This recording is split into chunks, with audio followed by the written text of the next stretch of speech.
Radio Hoguera, historias de terror.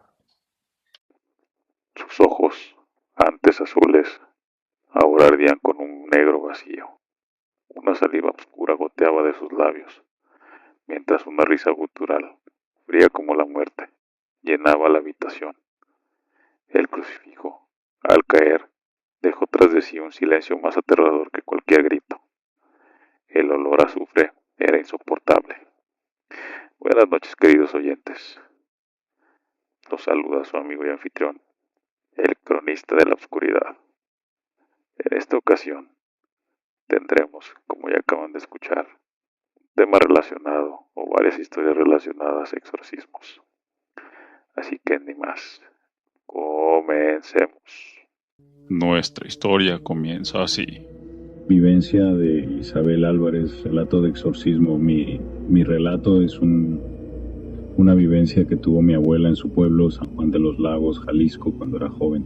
Ella vivía en una zona rural, cerca del lago, pero ya no había mucha gente que quisiera vivir, mucho menos si tenían una profesión como médicos o cualquier tipo, porque entonces se iban a las ciudades a buscar mejores oportunidades. Por allá lo que abundaba era el ganado, la agricultura, las mujeres hermosas y los curanderos, chamanes y brujos. Una de las vecinas tuvo una hija que cuando creció era muy bonita, pero tenía la extraña costumbre de andar hablando sola. Y a partir de que le llegó la menarquia comenzó a no poder dormir, como si algo la maltratara por las noches. Siempre amanecía llena de golpes y rasguños. Cuando quería hablar con su madre, le mencionaba que por las noches la visitaba un ente parecido a una sombra que le hacía cosas indebidas. Al principio la madre la creía loca, así que pasaron los años de esa forma hasta que un día uno de los hijos de alguno de los habitantes ya se convirtió en doctor, regresó y al verla se enamoró de ella enseguida. De ese modo, cuando supo de la afección que tenía, tuvo dos motivos muy importantes para sanarla: su juramento hipocrático y el amor que tenía por la muchacha. Le hizo todas las pruebas que sabía y descubrió, para sorpresa de todos, que no tenía ninguna afección mental. Realmente lo que estaba pasando superaba las explicaciones médicas o de la ciencia. Su cuerpo no presentaba enfermedad alguna y su cabeza tampoco. Era soñadora, pero el ente que decía que la visitaba coincidía con las heridas que mostraban. Dijo que desde niña, luego de ir a un manantial donde encontró a un anciano al cual ayudó a cruzar, se le comenzó a aparecer, primero en sueños, la figura de una especie de demonio que murmuraba cosas horribles. Le dijo que le haría daño a sus padres, que era una mala persona, que debía acabar con su vida, que debía robar, que tenía que odiar a ciertas personas. Todos los pensamientos impropios para la mente de una niña. Conforme fue creciendo, la aparición se volvió aún más atrevida y ahora le promovía en la cabeza que buscara los deseos de la carne. Y como pudo se resistió, pero al ver al doctor ya no podría mucho más tiempo permanecer casta, porque esos deseos se regresaron cada vez más fuertes. Como el pobre enamorado no comprendía lo que pasaba, y era un hombre de bien que quería casarse con ella, fue a buscar a un cura. Le explicó la situación, y el hombre obtuvo regresar con él al pueblo para ver a la muchacha. Cuando estos volvieron, a la muchacha ya la tenían amarrada a una cama.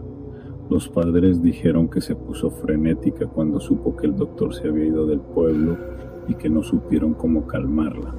Al verle el padre, enseguida reconoció los signos de la posesión, así que planeó un exorcismo, ¿no?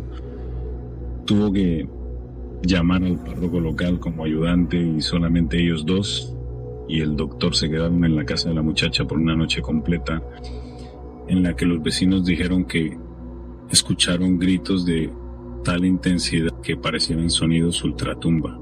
Claro, no acudieron en ayuda de la mujer porque esa voz que partía la noche con alaridos no era ni remotamente humana. Sonaba con una profundidad que hacía temblar las ventanas de forma constante, al igual que las paredes más cercanas. Después de horas nocturnas, el trío de hombres salió de la casa. El doctor tenía a la muchacha en los brazos. Ella estaba bañada en sudor y en una sustancia pegajosa y extraña que parecía haber vomitado encima de ella. Y por todos los puntos de la habitación le entregó a la mujer en los brazos de sus padres y les aconsejó bañarla y cambiar su ropa inmediatamente, además de limpiar la habitación por entero. Los religiosos se veían como si hubieran librado una batalla por su vida. La cara estaba desencajada por completo, los ojos abiertos como si el infierno mismo se les hubiera presentado.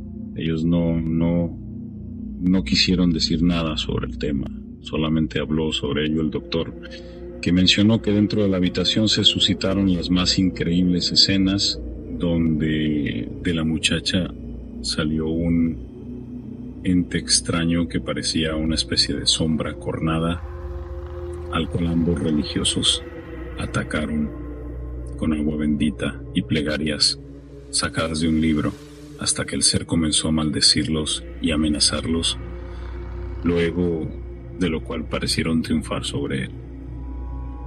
Cuando el demonio abandonó el cuerpo de la muchacha, ella comenzó a vomitar de tal modo que manchó toda la habitación con los líquidos antinaturales que sacaba de su cuerpo.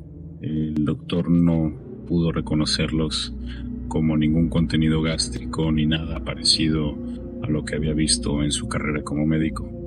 Una vez que bañaron y vistieron a la muchacha y los religiosos descansaron, regresaron a realizarle una pequeña entrevista en la cual le rociaron agua bendita y pidieron que pronunciara los nombres de diversos santos y versículos de la Biblia. Ella hizo todo lo que le pidieron sin problemas.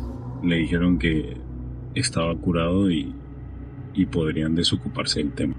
Poco tiempo después se casó con el doctor, se fueron de ahí y mi abuela ya no supo nada más de ellos. Nadie supo nada más de ellos. Y así termina la historia. ¿Y tú qué harías en esa situación?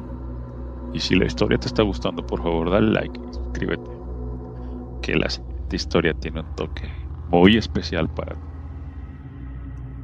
Nuestra siguiente historia es anónima y comienza así. Muy buenas noches.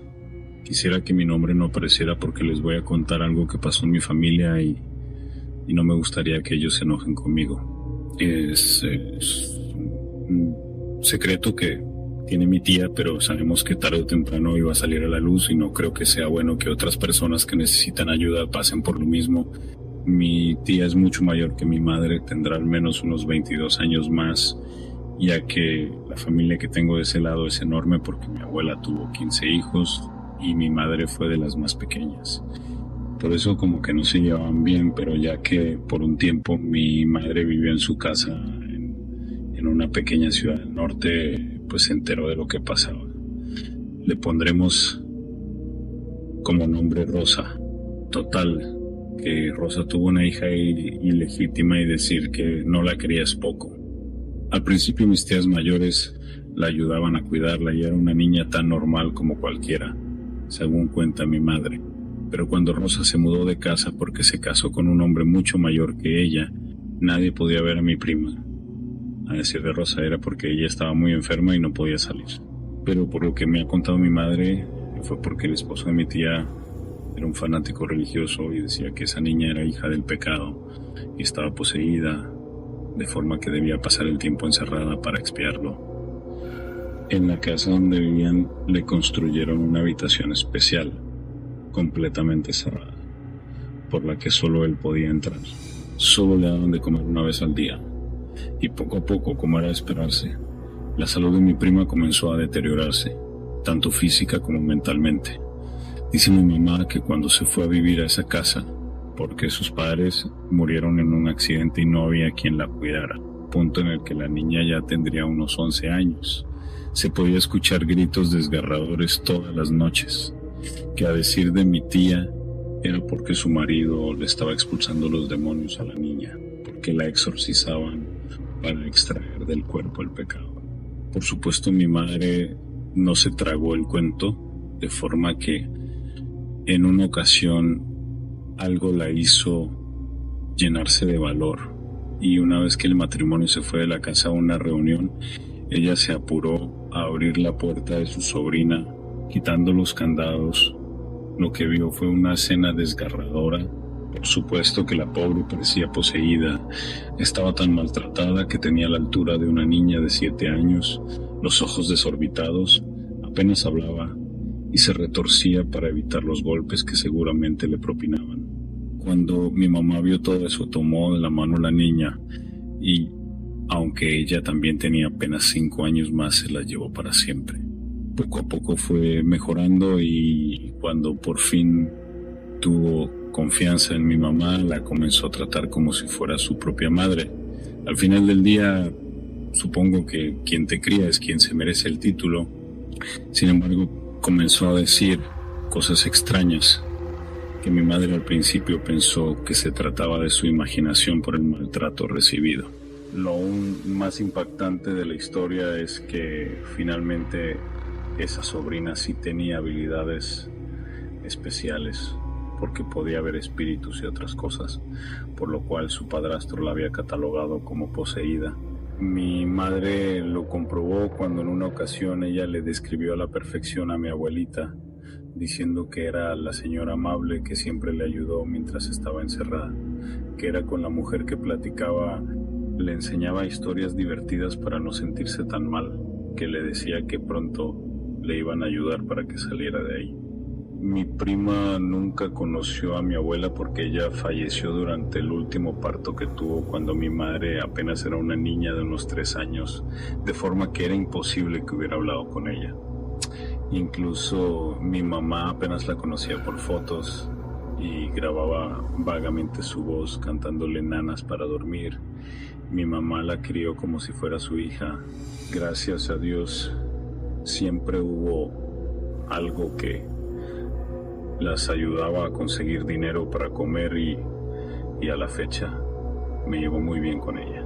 Pero lamentablemente la lección que me dejó esto fue que no deben confundir los problemas mentales que tenemos como adultos con las cosas que nos dicen los niños, mucho menos tratar de exorcizar a las personas cuando los únicos autorizados para ello y bajo muchas pruebas son los sacerdotes de las iglesias.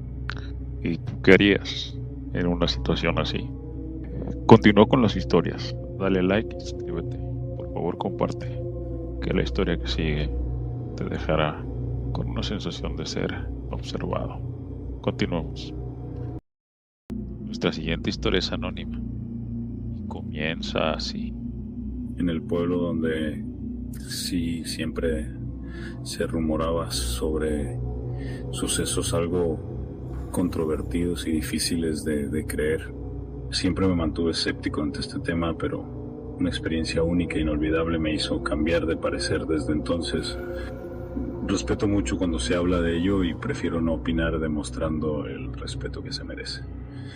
Ocurrió en el 2015. Me encontré en mi último año de preparatoria. Algunos de mis compañeros estaban emocionados ante la idea de elegir una carrera y por fin ingresar a la universidad. Otros se esforzaban por mantener un promedio impecable para obtener algún tipo de financiamiento o beca, en el mejor de los casos. Yo era afortunado ya que sabía que mis padres contaban con los recursos suficientes para financiar cualquier carrera que yo escogiera.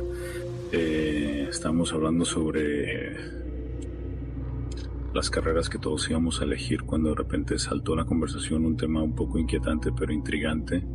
Se trataba de nuestra compañera Valentina Salazar. Tenía más de 2 semanas sin asistir a clases y muchos afirmaban haber visto por las noches al médico del pueblo entrar a su casa y salir varias horas después un poco sudoroso, pálido y tembloroso. Otros decían que entraba con un libro de medicina en sus manos y salía sin él. Me llené de intriga desde el momento en que dijeron que Valentina llevaba tanto tiempo fuera de la escuela.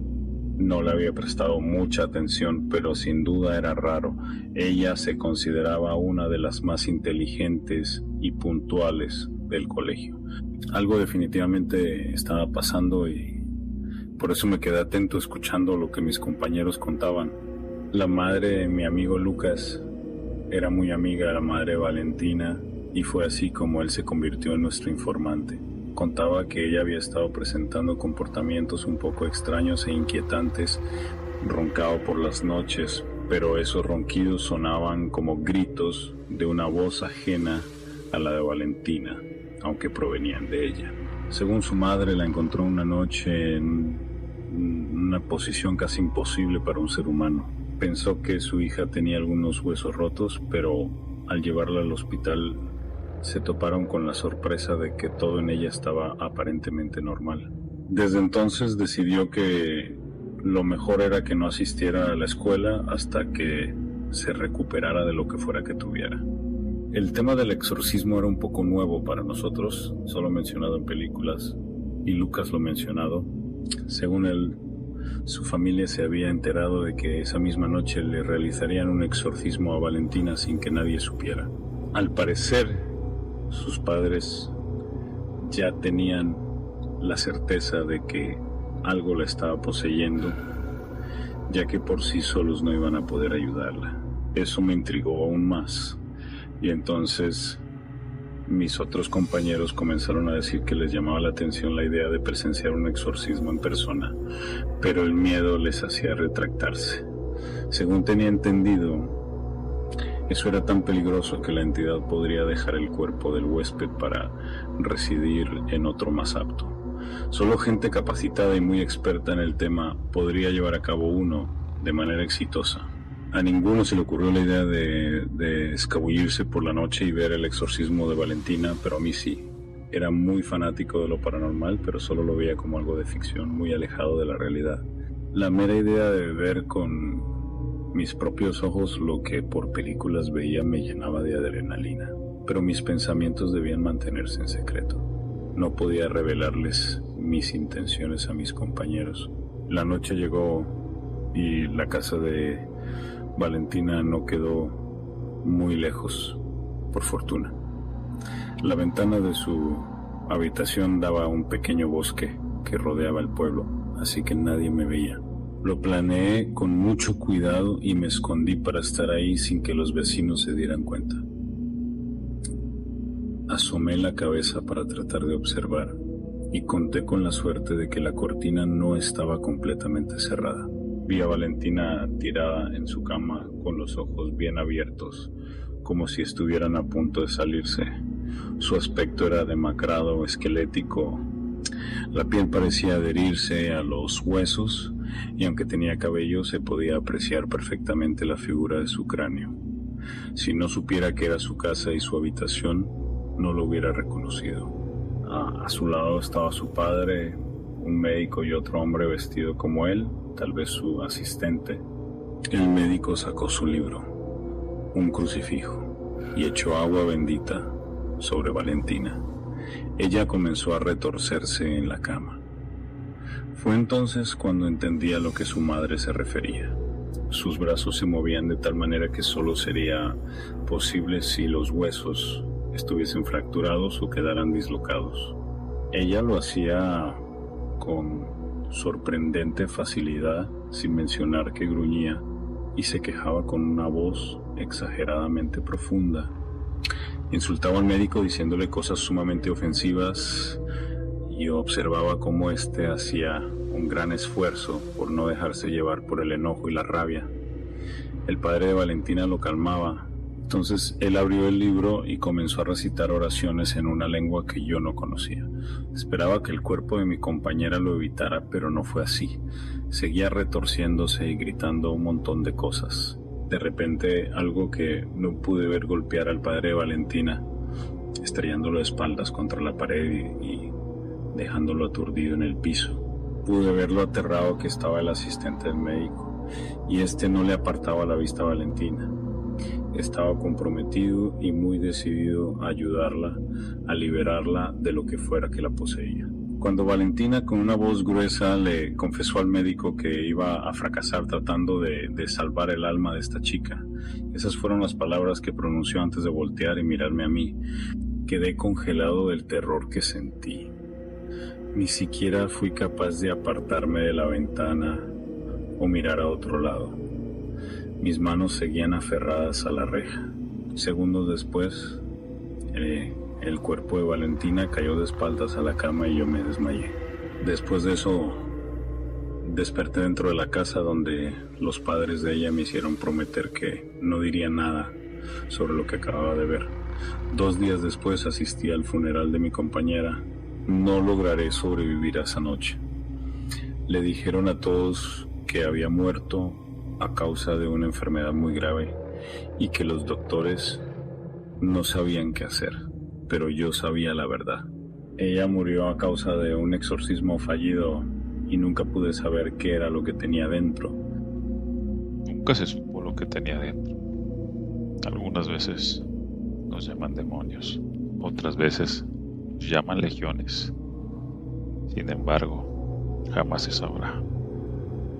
Y dime, ¿tú qué harías en esa situación? La familia. Nuestra siguiente historia comienza así. Mi familia siempre ha sido tranquila. Las discusiones que tuvimos al año eran tan pocas que podíamos contarlas con los dedos de una mano. Sin embargo, un brillo se apagó en nosotros tras un terrible suceso. Tal vez tardamos en darnos cuenta de lo que realmente pasaba, o quizás desde el principio se nos arrebató la oportunidad de actuar. Ocurrió en 2010. Me encontré estudiando en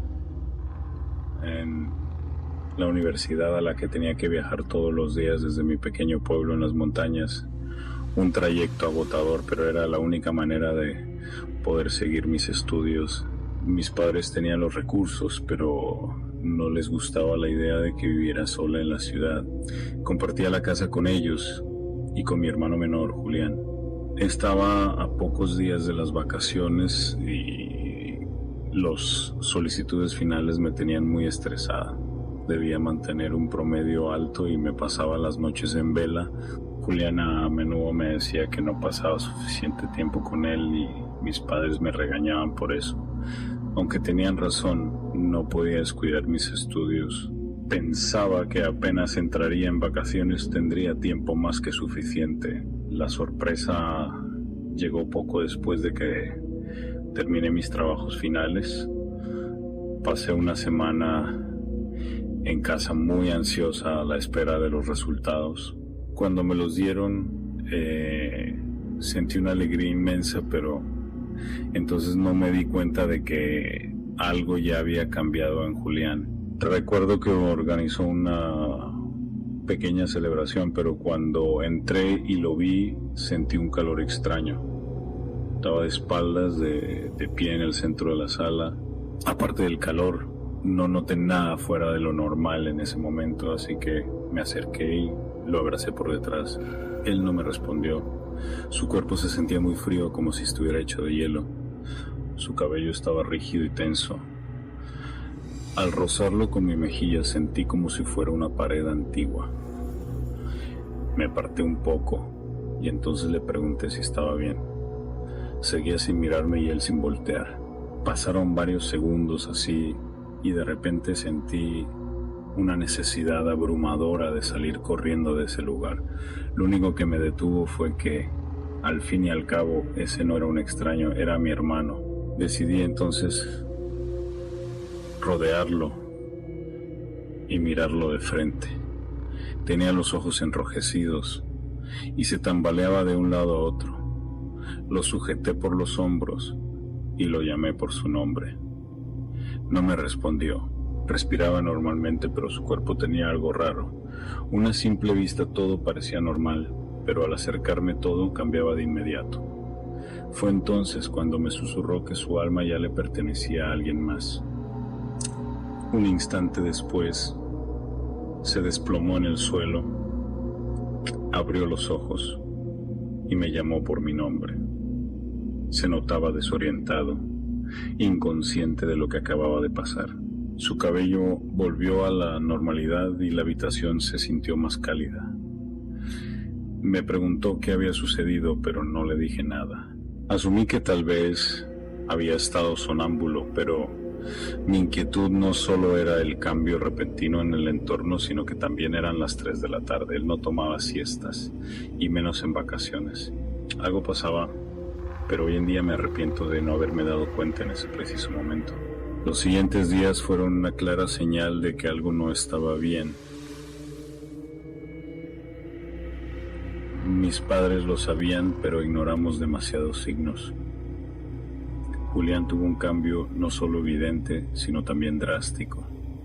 Su agresividad se disparó y ya nada le importaba. Jamás lo había visto así. Mi padre no podía decirle nada en un tono de voz un poco elevado, porque de inmediato se lanzaba sobre él a golpearlo y morderlo de manera desenfrenada y desesperada. Yo quedé impactada ante tal escena.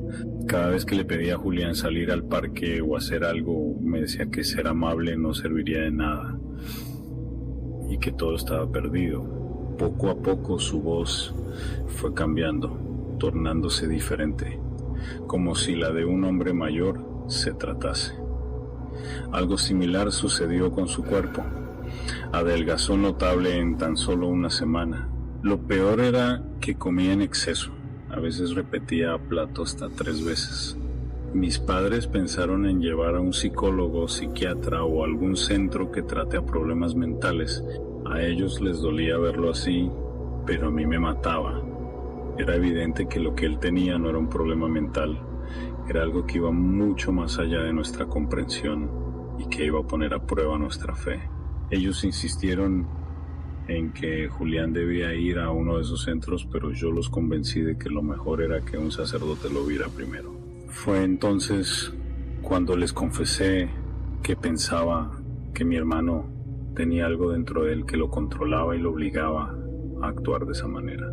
Para ese entonces Julián ya tenía un aspecto totalmente diferente, algo increíblemente extraño que tuvimos que ocultar a nuestros vecinos. No queríamos llamar la atención, así que decidimos que no saliera más de la casa y tampoco recibimos visitas. Cuando el sacerdote lo vio, notamos que su aspecto había vuelto a cambiar. Su cabello se estaba cayendo, los dientes parecían hundirse en las encías y su boca estaba manchada con un líquido espeso y de color rojo. El sacerdote dejó escapar un suspiro, entró y se encerró con él. 3 minutos después salió y, sin vacilar, le dijo a mis padres que Julián necesitaba un exorcismo urgentemente. Antes de irse, dijo que traería a la persona indicada para eso. La cosa es que el nuevo sacerdote tardó 3 días en llegar. Para entonces, Julián era incontrolable, así que recurrimos a amarrarlo en su propia cama con mucha fuerza. El sacerdote lo vio y dijo de inmediato que el exorcismo no podía esperar. Se persignó y tomó agua bendita. Esto puso en alerta a mi hermano a lo que fuera que estuviese dentro de él. Comenzó a hacer fuerzas para liberarse de las cuerdas, sin importarle que se lastimaran muñecas y brazos. Se estaban dislocando. Me sacó por la fuerza.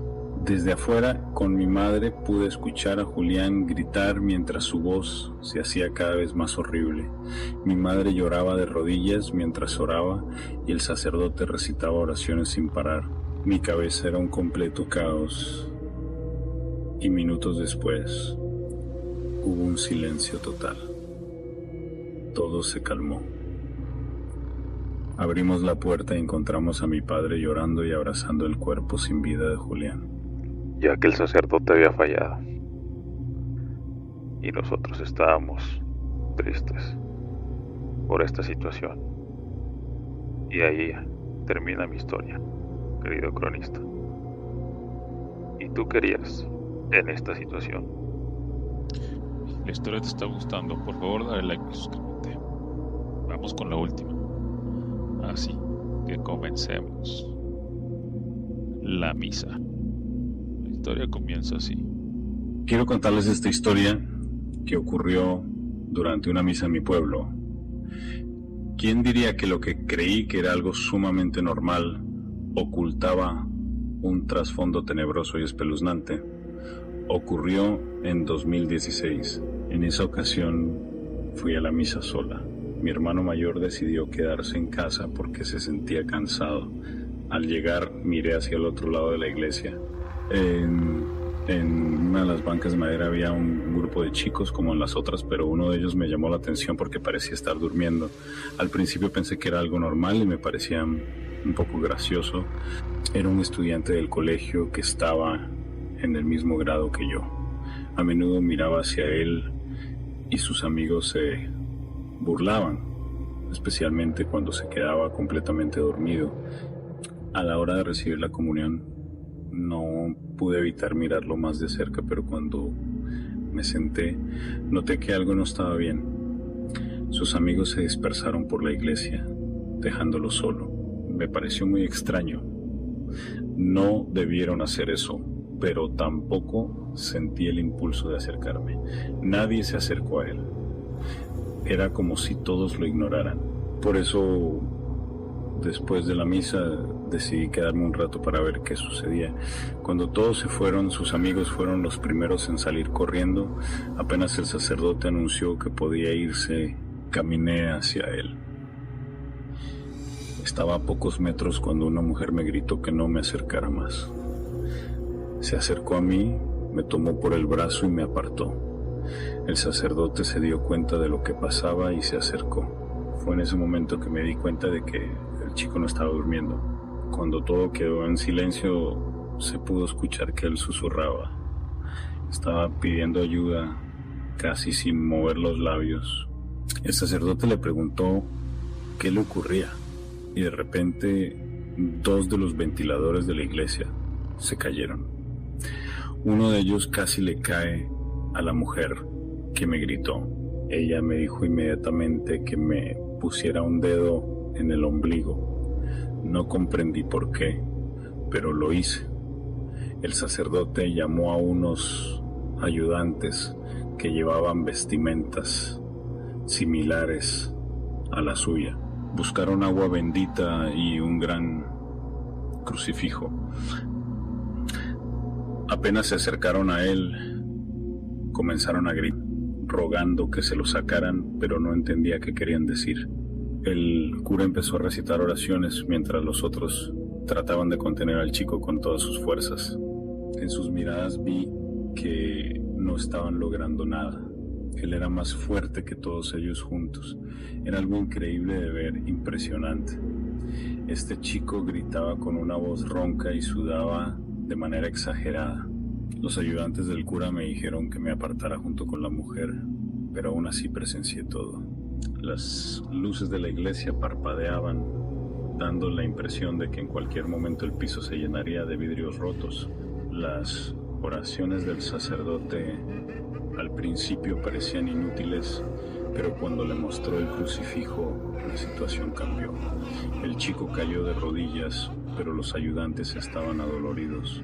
Uno de ellos recibió un golpe que lo lanzó varios metros, casi golpeándose la cabeza con una de las bancas. Poco después, el chico quedó desmayado. De su boca brotó un líquido rojo que manchó todo el piso. Era repugnante. Sus padres llegaron poco después.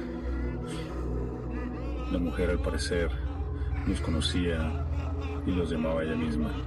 Me contó que lo que ocurrió fue un exorcismo, aunque no tan peligroso como otros que, según ella, había presenciado. Lo del ombligo era porque el ente dentro del chico residía en la iglesia y con eso evitaba que entrara otro huésped. Eran cosas que escuchaba por primera vez y por miedo decidí que lo mejor sería orar a Dios de rodillas, pero desde mi casa nunca regresó a una iglesia. Y lo que sucedió se mantuvo en secreto para no alarmar a la gente. Eso me hizo pensar que tal vez no era la primera vez que ocurría algo así. Hasta aquí el relato de esta noche. Y nos queda como reflexión: ¿qué harías para enfrentarte a esa clase de seres que poseen a los demás? Y por hoy nuestras historias han terminado. El capítulo finalizó. Esperando les haya gustado. Si fue así, por favor dale like y suscríbete. Eso nos hará crecer mucho y traer mucho mejores historias para ustedes. Por el momento es todo. Se despide su amigo y anfitrión, el cronista de la oscuridad, no sin antes desearles una noche llena de tormentosos sustos. Hasta luego.